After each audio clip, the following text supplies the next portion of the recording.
واغفر لنا ما مضى يا واسع الكرم. يا رب بالمصطفى بلغ مقاصدنا واغفر لنا ما مضى يا واسع الكرم. محمد سيد الكونين والثقلين والفريقين من عرب ومن عجم. يا رب بالمصطفى بلغ مقاصدنا واغفر لنا ما مضى يا واسع الكرم.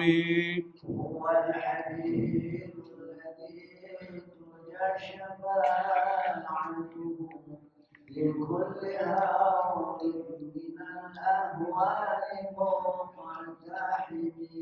يا رب بالمصطفى بلغ مقاصدنا واغفر لنا ما مضى يا واسع الكرم. يا رب واجعل رجائي غير منعكس لديك واجعل حسابي غير منخرم. يا رب بالمصطفى بلغ مقاصدنا واغفر لنا ما مضى واسع الكرم. وامن على جمعنا الحاضر بمغفرة تمحو خطايانا في ملء ومختتم. يا رب بالمصطفى بلغ مقاصدنا واغفر لنا ما مضى يا واسع الكرم. وصل ربي على المختار ما طلعت شمس النهار ولاحت أنجم الظلم. يا رب بالمصطفى بلغ مقاصدنا واغفر لنا ما مضى يا واسع الكرم. والآل والصحب والأنصار من تابعوا هداه واعترفوا بالعهد والذمم.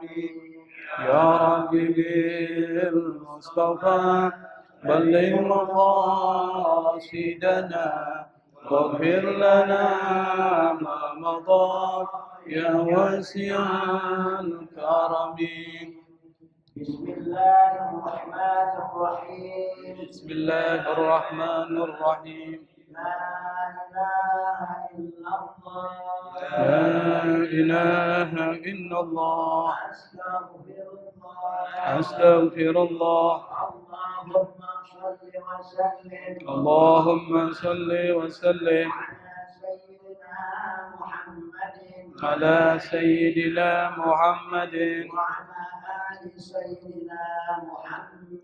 وعلى آل سيدنا محمد وافتح لنا به أبواب علمك كما فتحتها على أنبيائك وعلمائك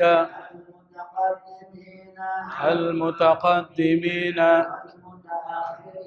والمتأخرين وانشر علينا رحمتك يا ذا الجلال والإكرام. بسم الله الرحمن الرحيم. الحمد لله رب العالمين. اللهم صل وسلم على سيدنا محمد الفاتح لما أغلق والخاتم لما سبق ناصر الحق بالحق والهادي إلى صراطك المستقيم وعلى آله وأصحابه حق قدره ومقداره العظيم سبحانك لا علم لنا إلا ما علمتنا إنك أنت العليم الحكيم ولا حول ولا قوة إلا بالله العلي العظيم رب اشرح لي صدري ويسر لي أمري واحلل عقدة من لساني يفقهوا قولي أما بعد Ma'asyiral hadirin jamaah Masjid Nurul Iman yang dimuliakan, dibanggakan oleh Allah Subhanahu wa taala. Alhamdulillah, sekali lagi kita bersyukur kepada Allah Subhanahu wa taala yang telah memberikan kesempatan kepada kita, menggerakkan hati kita, meringankan langkah kaki kita, hingga kita masih bisa berkumpul di satu majelis yang dimuliakan Allah, di tempat yang diberkahi oleh Allah Subhanahu wa taala. Pada pembahasan yang lalu kita sudah membahas tentang ayat ke-58, maka pada kesempatan kali ini kita akan melanjutkan pembahasan kita pada surat Al-Baqarah ayat 59. Allah Subhanahu wa taala berfirman, A'udzu billahi minasyaitonir rajim. Bismillahirrahmanirrahim. فبدل الذين ظلموا قولا غير الذي قيل لهم فأنزلنا على الذين ظلموا رجزا من السماء بما كانوا يفسقون صدق الله العظيم. Ayat ini merupakan kelanjutan dari kisah yang diceritakan oleh Allah pada ayat-ayat sebelumnya, bagaimana Bani Israel itu akhirnya selamat selama 40 tahun terluntang-lantung di sebuah gurun pasir yang bernama Gurun Sinai, yang kemudian dengan bimbingan seorang nabi yang merupakan pengganti dari Nabi Musa dan Nabi Harun yang bernama Yusha bin Nun, akhirnya mereka pun masuk ke negeri yang mereka dambakan dan yang mereka cita-citakan. Pada saat ketika mereka masuk, dalam ayat 58 Allah memerintahkan kepada mereka untuk masuk ke tempat tersebut sambil menundukkan kepala, bersujud kepada Allah, mengungkapkan rasa syukur dan meminta ampun kepada Allah Subhanahu wa taala, tetapi boro-boro dia bersyukur. Boro-boro mereka menaati apa yang diperintahkan oleh Allah Subhanahu wa taala melalui Nabi Musa alaihissalatu wassalam, tapi malah mereka sebaliknya. Inilah wataknya orang Bani Israel yang zalim. Mereka boro-boro bersyukur, ternyata sebagian dari mereka itu tetap melakukan kezaliman. Boro-boro beribadah mendekatkan diri kepada Allah, tapi malah melakukan hal-hal yang dilarang oleh Allah Subhanahu wa taala, sehingga murka dan azab Allah turun kepada mereka. Pada saat ketika mereka diperintahkan masuk ke sebuah pintu yang sudah kita jelaskan pada kesempatan yang lalu, yang disebut dengan Babul Hittah. Hittah itu artinya ampunan. Pintu ampunan, dalam keadaan bersujud, mereka masuk ke pintu itu tetapi tidak bersujud. Tidak menundukkan kepala mereka, dan mereka diminta oleh Allah Subhanahu wa taala untuk minta ampun kepada Allah terhadap dosa-dosa mereka, malah mereka mengatakan hittah. Mereka mengatakan Allah perintahkan untuk mengatakan itu, tapi mereka mengungkapkan kalimat selainnya yang nanti akan menjadi pembahasan kita. Makanya Allah turunkan satu ayat, yang ayat ini adalah sebagai bentuk penghinaan terhadap mereka, kezaliman yang mereka lakukan kepada nabi mereka dan kepada Allah Subhanahu wa taala. Fabaddala alladhina zalamu qawlan ghairal ladzi qila lahum. Ay ghayyara haula'is sufaha'udz zalimun al-mustahzi'una bi awamirillahil qawla wa dakhalu yazhafuna ala maqa'idihim badala sujudi wa hum yaquluna mustahzi'ina hintatun aw habbatin fi sya'ratin badalan min hittah. Kata Syekh Ali As-Sabuni ketika menafsirkan ayat 59 surah Al-Baqarah, beliau mengatakan fabaddalal ladzina dzalamu ay ghayyara haula'is sufaha'udz zalimun. Mereka itu ghayyara, baddala itu artinya ghayyara, mengganti, mengubah. Baddala. Maka kalau ada pengganti disebut dengan badal. Ini imamnya imam badal nih. Pengganti imam itu badal. Kata badala itu artinya pengganti, mengganti. Ditambah dengan tasdid badala. Berarti menggantinya bukan mengganti main-main, benar-benar mengganti dan mengubah. Ghayyara. Siapa yang mengubah dan mengganti? Haula is-sufaha'udz zalimun. Mereka orang-orang Bani Israel yang bodoh dan mereka orang-orang Bani Israel yang zalim, al-mustahzi'una bi awamirillahil qaul. Yang mereka itu mengolok-olok perintah Allah. Mengolok-olok apa yang diperintahkan oleh Allah Subhanahu wa taala. Mereka masuk ke satu pintu di Baitul Maqdis dalam keadaan merangkak. Yazhafuna ala maqa'idihim, merangkak. Bukannya sujud tapi merangkak. Wahum yaquluna mustazi'in, mereka dalam keadaan merangkak itu mengolok-olok Allah Subhanahu wa taala. Apa? Allah suruh kepada mereka bilang hittah. Hittah itu artinya ighfir lana ya Allah, ampuni kami. Apa yang mereka lakukan? Apa yang mereka ucapkan? Mereka mengatakan hintah. Jadi hittah ditambahin nun, yang artinya adalah tepung. Nggak bisa bayangkan itu. Allah suruh mengucapkan kalimat hittah, artinya ampunilah kami ya Allah. Tapi mereka mengatakan hintah, yang artinya adalah tepung. Bisa bayangkan bagaimana zalimnya orang Bani Israel, badalan min hittah, sebagai pengganti dari kata hittah. Nah, itu bentuk kezaliman yang diucapkan oleh atau dilakukan oleh Bani Israel, yaitu mengganti perkataan yang Allah perintahkan dengan perkataan yang lain, yang itu tujuannya adalah menghina Allah Subhanahu wa taala, mengejek, memperolok-olok Allah Subhanahu wa taala. Nah, ini karakteristik dari Bani Israel, orang-orang Yahudi adalah suka mengolok-olok perintah Allah Subhanahu wa taala. Maka mereka disebut dengan zalim. Disebut di dalam Al-Quran, mereka ini adalah orang bodoh dan zalim. Apa itu zalim? Zalim itu dari kata zalama. Yazlimu, zulm. Makanya disebut dengan zulm. Syirik disebut dengan zulmun. Inna syirka la zulmun azim. Syirik itu adalah kezaliman yang sangat dahsyat, yang sangat besar. Apa itu zalim? Zalim orang yang sudah gelap, itu zulmah. Kegelapan malam disebut dengan zulmah. Fi zulumatil minal lail. Ada kan ayat itu? Kegelapan malam.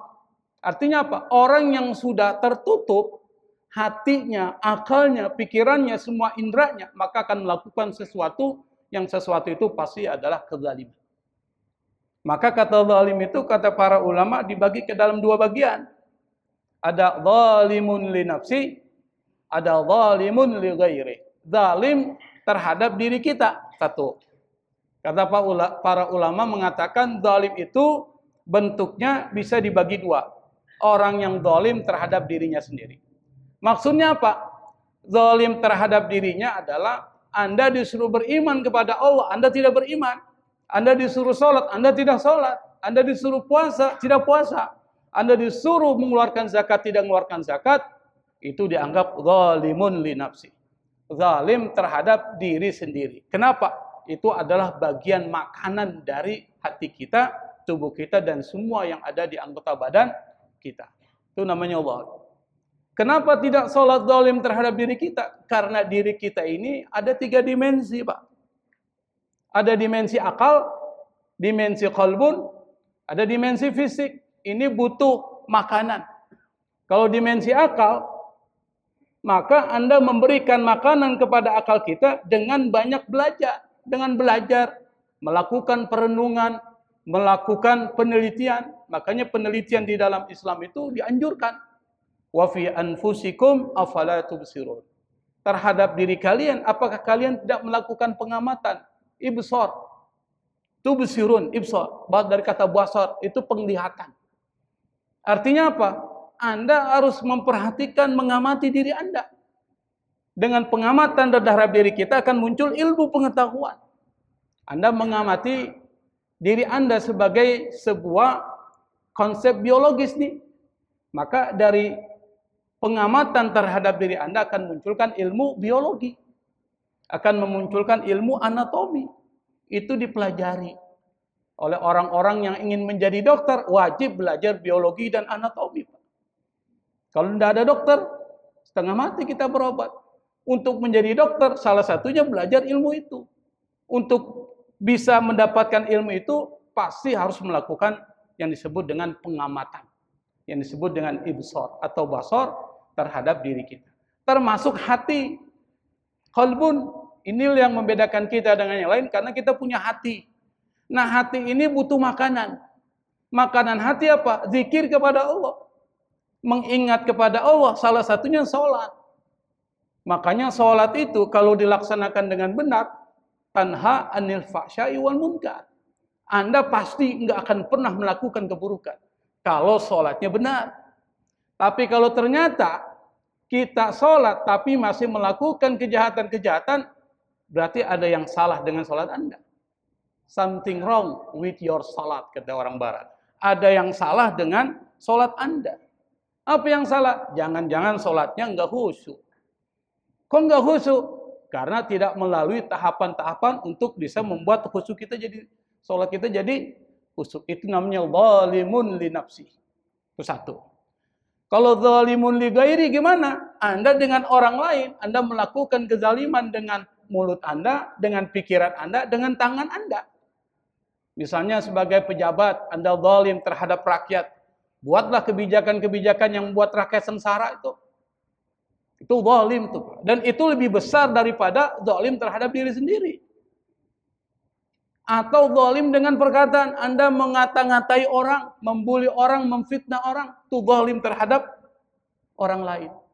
Atau dengan perbuatan Anda, dengan tangan Anda merampas hak orang lain. Yang orang lain itu tidak berdaya ketika ingin melawan kepada Anda.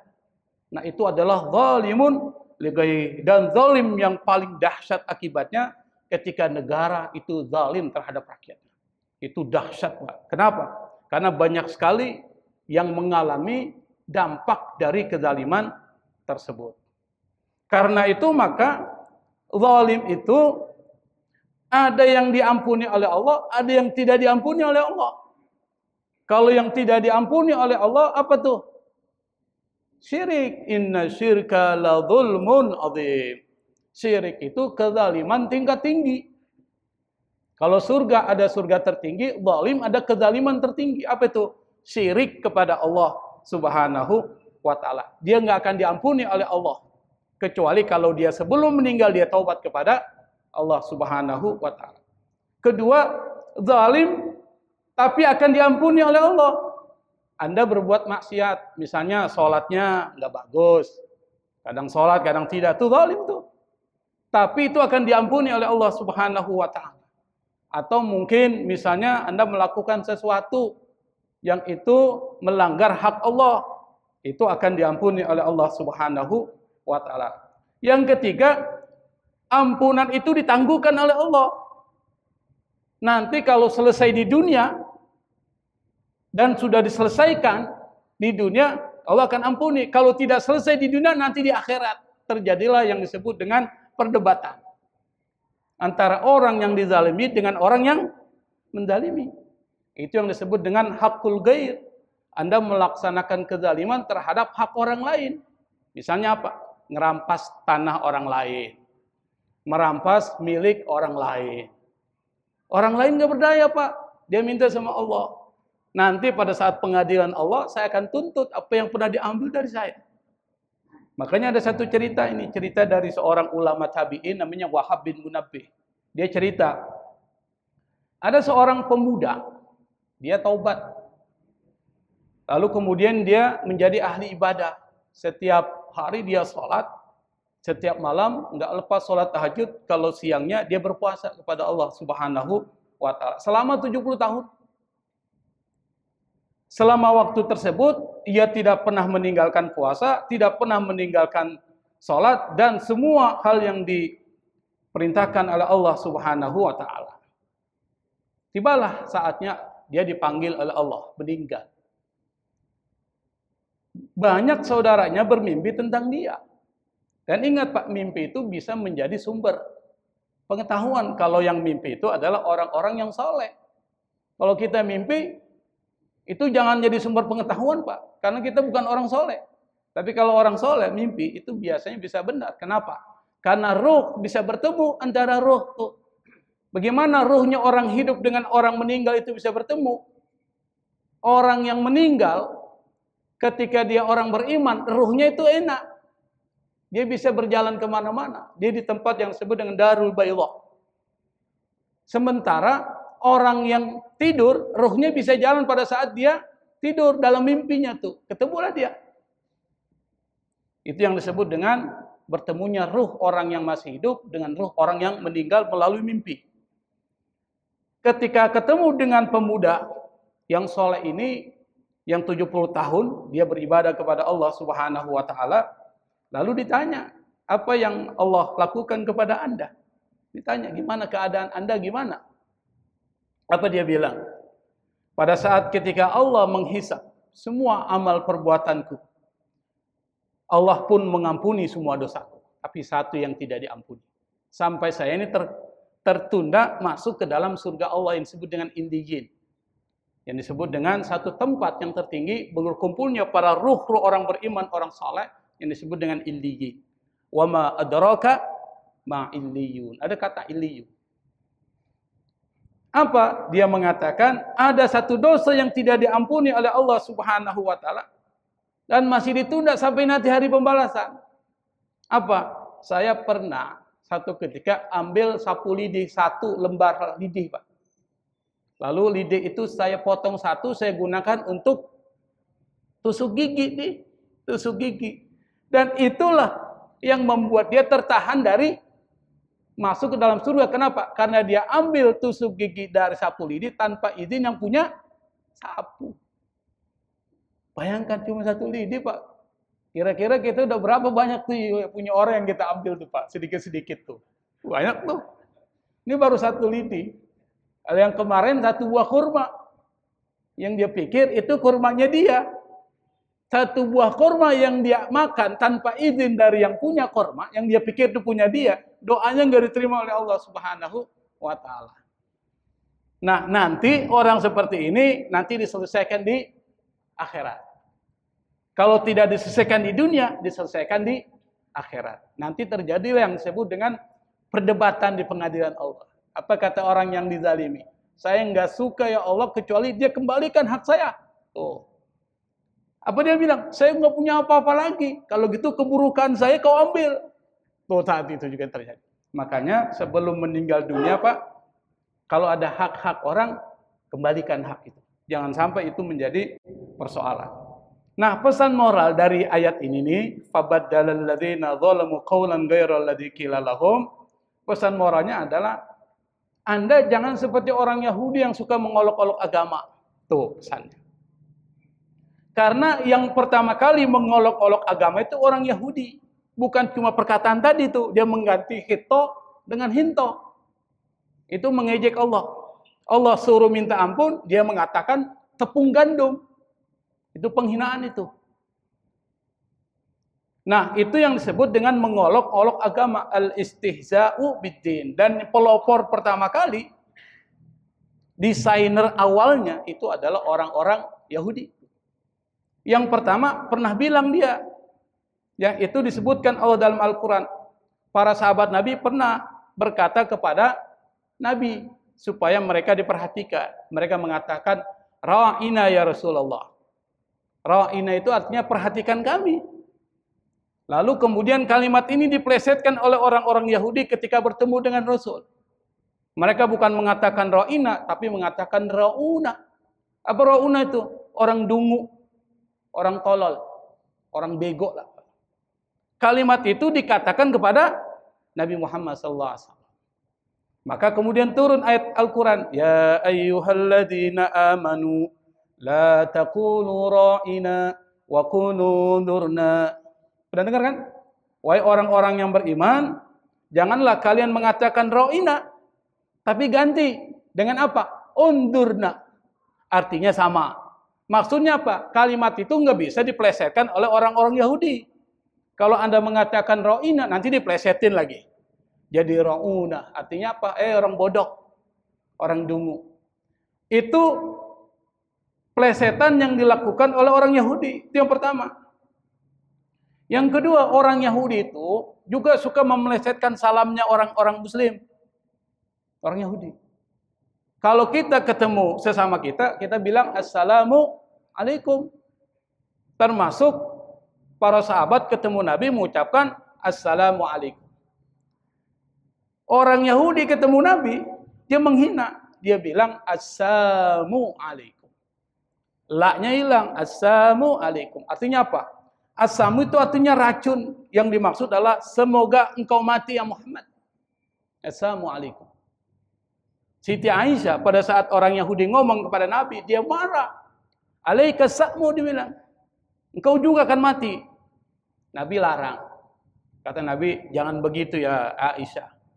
Innallaha rafiq yuhibbur rifqa. Allah itu maha lembut, Allah mencintai kelemah lembutan. Enggak usah dibalas. Jadi itulah Islam. Jangan balas kekerasan dengan kekerasan, tapi balaslah kekerasan dengan kelemah lembutan. Itu Islam. Yang ngajari siapa?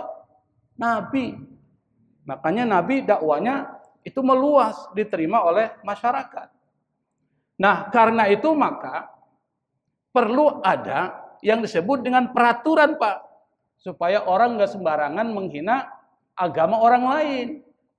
Itu yang disebut dengan as-siyasah asy-syar'iyyah. Yang disebut dengan kebijakan yang dibuat oleh negara untuk membuat ketertiban. Jangan sampai karena perbedaan agama kita menghina agama orang lain. Apalagi menghina agama sendiri. Menghina agama orang lain itu pernah dikritik oleh Allah Subhanahu wa taala. Wala tasubbul ladzina yad'una min dunillah fa yasubbullaha adwan bighairi ilm. Jangan kalian mencela, kata Allah, sesembahan yang disembah selain Allah. Mereka nanti niscaya akan mencela Allah Subhanahu wa taala. Jadi kalau ada orang beribadah dengan gayanya, jangan kita hina. Biarin aja. Lakum diunukum waliyadi. Atau mereka menyembah Tuhan yang mereka sembah, biarkan aja. Nggak usah dihina-hina, dimaki-maki Tuhan ente begini, Tuhan ente begini. Jangan. Dan itu sudah dilarang oleh Islam. Dilarang oleh Allah. Jangan kalian hina sesembahan yang mereka sembah selain Allah Subhanahu wa taala. Pasti mereka akan menghina Allah Subhanahu wa taala. Makanya di Indonesia, Pak, ada tuh namanya undang-undang. Undang-undang itu melarang untuk melakukan penistaan terhadap agama tuh. Itu penting karena di semua negara ada itu. Kenapa? Orang beragama itu perlu dilindungi. Nah, salah satunya adalah melindungi dari penistaan terhadap agama. Maka kalau baca yang belajar hukum tahu tuh kitab undang hukum pidana tuh, KUHP itu. Jangan KUHP itu kasih uang habis perkara, bukan itu. KUHP kan orang plesetkan, kasih uang habis perkara. Tapi KUHP ini adalah kitab undang-undang hukum pidana yang di situ disebutkan kalau Anda melakukan penistaan agama baik secara verbal, maksudnya dengan lisan, ngata-ngatain, menyindir, menuduh, mengejek dan sebagainya, atau secara non-verbal. Verbal itu ini ucapan. Misalnya apa? Non-verbal. Misalnya dengan tindakan atau perilaku seperti misalnya membakar kitab suci seperti yang pernah dilakukan orang Irak yang pernah hijrah ke Swedia itu. Saya lupa namanya, tapi udah meninggal ya, sudah mati. Kemudian memasukkan kitab suci ke dalam kloset misalnya, atau membakar kitab suci. Tapi ingat, membakarnya tujuannya menghina. Beda membakar tujuannya untuk melindungi. Membakar untuk istihzaan. Maka itu dianggap melakukan penodaan terhadap agama. Dan di dalam undang-undang kita itu bisa dipenjara, Pak. Berapa tahun, Pak? 5 tahun tuh. 5 tahun, lumayan 5 tahun itu. Kalau dipenjara selama 5 tahun, itu bisa yang tidak kumisan akan kumisan tuh. Yang tidak ada jenggot akan keluar jenggotnya 5 tahun. Nah, kita lanjutkan. Karena kezaliman mereka, Allah melanjutkan, fa'anzalna 'alal ladzina zalamu rizam minas samaa'i bima kanu yafsukun. Fa'anzalna ay anzalna 'alaihim azaban, kata Syekh Ali As-Sabuni, kata beliau, Allah turunkan kepada mereka apa? Azab. Rijzan itu diartikan azab. Minas sama, dari langit. Bima kanu yafsukun, karena kefasikan yang mereka lakukan. Nah, para ulama ini kemudian mengartikan kata rizan ini ada dua. Fanzalna alaihim rizan minas sama diartikan azab. Ketika ditanya azab apa, yang dimaksud adalah ta'un. Pernah dengar ta'un? Ta'un itu adalah semua penyakit yang mewabah. Semua penyakit yang mewabah seperti cacar dan bernanah. Jadi mereka itu diturunkan oleh Allah Subhanahu wa taala satu azab namanya ta'un, yaitu penyakit yang mewabah. Seperti apa? Seperti Covid, Pak. Kalau Covid enggak semuanya kena, tetapi ini ta'un, azab dari Allah Subhanahu wa taala yang mengenai orang-orang Bani Israel yang membangkang terhadap perintah Allah. Jumlahnya itu adalah 70.000 orang. Jadi 70.000 orang terkena penyakit ta'un, dan mereka dalam satu waktu mereka dimatikan, dibinasakan oleh Allah Subhanahu wa ta'ala. Jadi umat-umat terdahulu, Pak, azabnya itu cash and carry. Apa cash and carry? Langsung tunai dibayar oleh Allah Subhanahu wa ta'ala. Tapi kalau umat Nabi Muhammad SAW, kalau melakukan satu kemaksiatan, itu enggak langsung, karena Nabi pernah doa.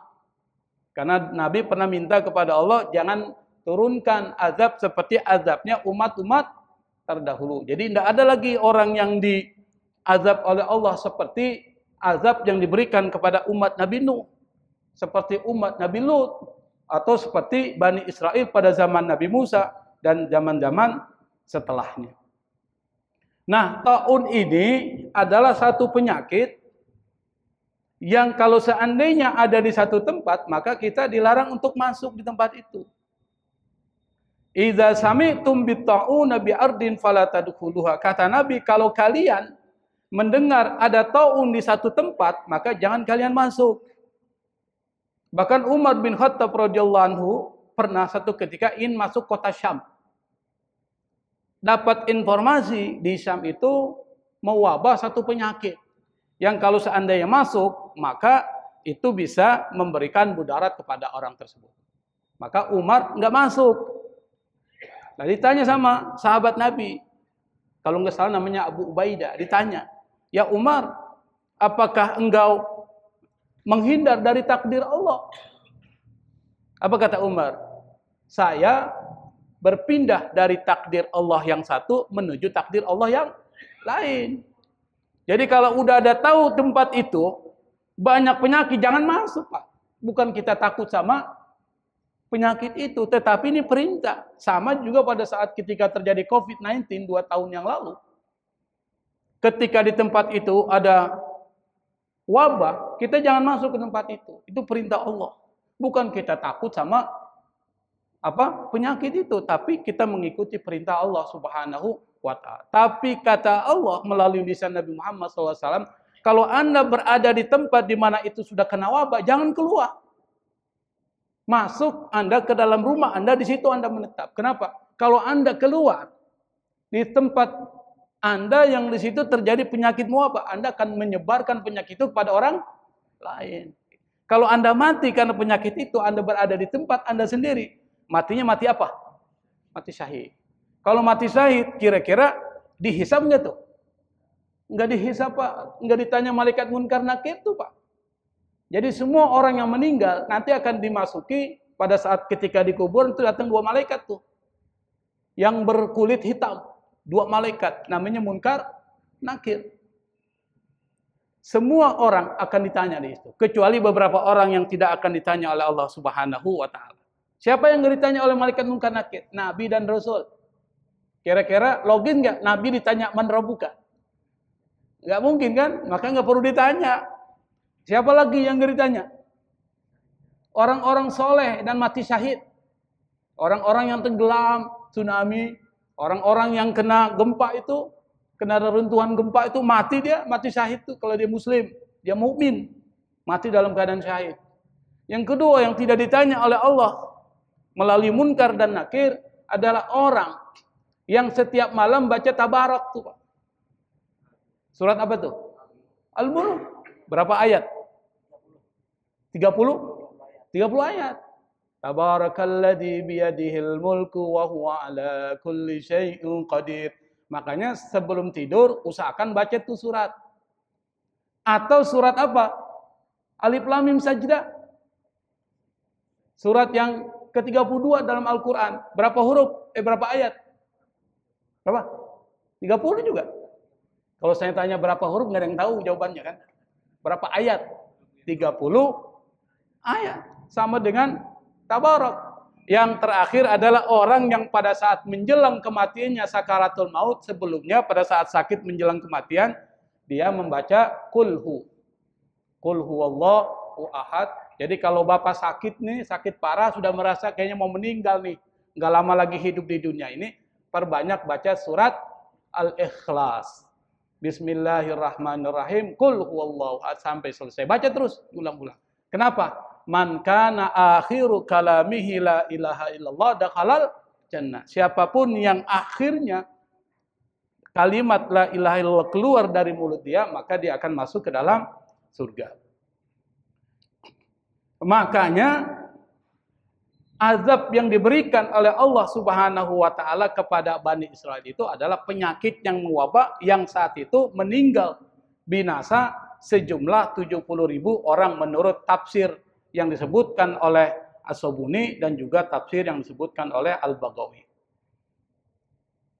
Di sini disebutkan ay anzalna alaihim adaban syadidan minas sama wa huwa ta'un bisababi isyanihim wa khurujihim an ta'atillah, yaitu azab yang diberikan oleh Allah adalah ta'un karena sebab mereka maksiat kepada Allah dan mereka tidak melaksanakan perintah Allah. Qalal mufassirun, kata para ahli tafsir, wa qad mata bit-ta'uni minhum fi sa'atin wahidatin sab'una alfan.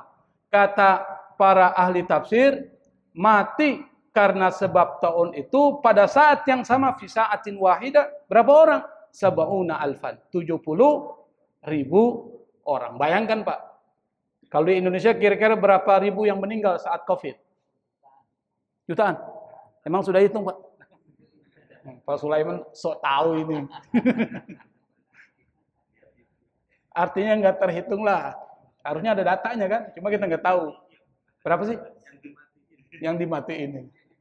Bahwa dia yang dimatiin bahaya ini. Nah, kenapa mereka diazab? Bima kanu yafsukun. Karena mereka fasik. Nah, kata fasik penting dibahas ini. Orang zalim pasti fasik. Tuh Pak. Orang zalim pasti fasik. Apa itu fasik? Fasik itu keluar dari sesuatu. Kharaja minasyai' itu fasik. Orang yang disebut fasik adalah al-khuruju min ta'atillah. Orang yang keluar dari ketaatan kepada Allah dan Rasulnya. Itu disebut dengan fasik. Tapi fasik ada dua model. Ada fasik kafir, ada fasik fajir. Apa bedanya itu? Yang pertama fasik karena kekufuran.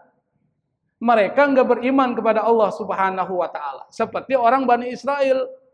Mereka iman tapi hatinya penuh dengan penyakit, Pak. Itu fasik Bisa fasik kafir, bisa fasik fajir. Siapa itu? Di dalam Al-Quran pernah diceritakan, wa iz qulna lil malaikati isjudu li adama fasajadu illa iblisa kana minal jinni fafasaqa an amri rabbi. Ingatlah kata Allah ketika kami berkata kepada para malaikat, usjudu li Adam, sujudlah kalian kepada Adam, fasajadu illa iblis, mereka semua sujud kecuali iblis. Kenapa? Karena minal jinni, iblis itu termasuk bangsa jin. Fafasaqa, dia fasik terhadap perintah Allah Subhanahu wa taala. Ini namanya fasik kafir. Kalau orang fasik kafir mati di neraka kekal selama-lamanya, khalidina fiha. Yang kedua, fasik fajir. Mungkin di antara kita ada, Pak, fasik fajir. Maksudnya apa? Orang yang kadang-kadang melaksanakan perintah Allah, kadang-kadang melanggar perintah Allah. Kita sholat misalnya, tapi ada juga yang masih minum minuman keras. Kita sholat puasa, tapi juga kadang-kala kita mencuri barang orang. Kadang-kala kita melakukan sesuatu yang diharamkan oleh Allah. Namanya fasik fajir. Orang seperti ini masih dimaafkan oleh Allah Subhanahu wa taala kalau dia taubat kepada Allah Subhanahu wa taala. Oleh karena itu, kalau kita melihat dari apa yang disampaikan oleh Allah Subhanahu wa taala, pesan moral yang perlu kita perhatikan, yang pertama adalah jangan melakukan kezaliman. Satu, baik zalim terhadap diri sendiri maupun zalim terhadap orang lain. Kalau ternyata kita melakukan kezaliman terhadap orang lain, buru-buru minta diikhlaskan, buru-buru minta dimaafkan. Itu satu. Kenapa? Karena kalau belum dimaafkan, belum diikhlaskan, khawatir nanti pada saat ketika menjelang kematian kita menghadap kepada Allah di hari pembalasan, kita akan menjadi orang yang bangkrut, Pak. Apa itu orang yang bangkrut? Muflis. Apa itu orang yang bangkrut? Orang yang beramal tapi amalnya diambil orang. Itu bangkrut tuh, Pak. Kita yang kerja yang makan orang lain, bangkrut kita. Kita yang beramal dapat pahala banyak, ternyata digugat oleh orang yang pernah kita zalimi, habis amal kita diambil oleh mereka. Jangan sampai itu terjadi. Maka kita pikir-pikir, kira-kira pernah nggak ada orang yang saya zalimi?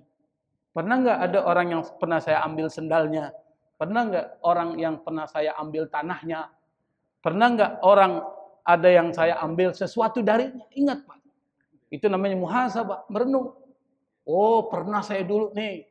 Datangi orang itu. Sebelum orang itu nggak ada. Datangi, didialogkan. Kira-kira apa solusinya nih? Saya pernah dulu ambil sepedamu. Oh, ganti. Ya ganti. Saya nggak punya uang. Minta diikhlaskan misalnya. Nah, seperti itu. Yang kedua, jangan mengolok-olok agama. Agama kita sendiri. Karena banyak di antara kita umat Islam kadang-kala memang mengolok-olok agama kita sendiri. Misalnya apa? Dipelintirkan. Dulu ada tuh bismillah, bismintul katanya. Pernah dengar Pak ya? Dulu bagi orang yang lahir tahun 70-an pernah dengar tuh cerita itu. Hah? Bukan Arswendo, mantan menteri. Ya, nggak usah dihubungin orang. Pernah juga ada yang mempelintirkan salam. Pernah ada yang mempelintirkan ibadah-ibadah kita. Banyak, Pak. Jangan kita melakukan hal seperti itu. Dan yang terakhir adalah jangan kita menjadi orang yang fasik. Fasik itu artinya jangan sampai fasiknya fasik kafir atau fasik fajir. Kalau ini bisa kita lakukan dari pesan moral yang disampaikan oleh Allah dalam surat Al-Baqarah ayat 9, insya Allah kita akan menjadi orang yang mendapatkan keberuntungan. Mungkin sampai di sini pembahasan kita, masih ada waktu beberapa menit kalau ada ingin ditanyakan, saya persilakan. Wallahul musta'an, wallahul muwaffiq ila aqwamit thoriq, wal afwa minkum. Wassalamualaikum warahmatullahi wabarakatuh.